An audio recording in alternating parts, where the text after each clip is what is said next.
আসসালামু আলাইকুম ভিউয়ার্স, দেখতে পাচ্ছেন আমাদের মিশরীয় ফার্মি মুরগিগুলোকে পালন শাক খেতে দিয়েছি।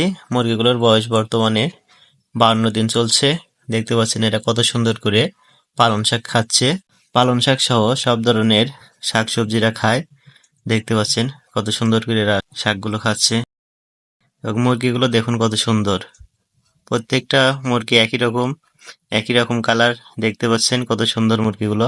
এই মিশরী মুরগিগুলো 5 মাস বা 5.5 মাস থেকে শুরু করে দীর্ঘদিন পর্যন্ত ডিম দিয়ে থাকে। এরা সাধারণত দেশি মুরগির চেয়ে বেশি সময় লং টাইম ডিম দিয়ে থাকে এবং এর রোগ প্রতিরোধ ক্ষমতা খুবই বেশি। এবং মুরগিগুলো অনেকটাই চঞ্চল টাইপের, সবসময় এরা নিজেদের মধ্যে চাঞ্চল্যতা ধরে রাখে। দেখতে পাচ্ছেন এই শীতের মাঝেও তারা কতটা চঞ্চল। মূলত ডিম উৎপাদন করার জন্যই আমাদের ছোট্ট খামারটি করা। সবাই দোয়া করবেন ইনশাল্লাহ। আমাদের খামারের মুরগির ভিডিওটা কেমন লাগলো সবাই কমেন্ট করে জানাবেন।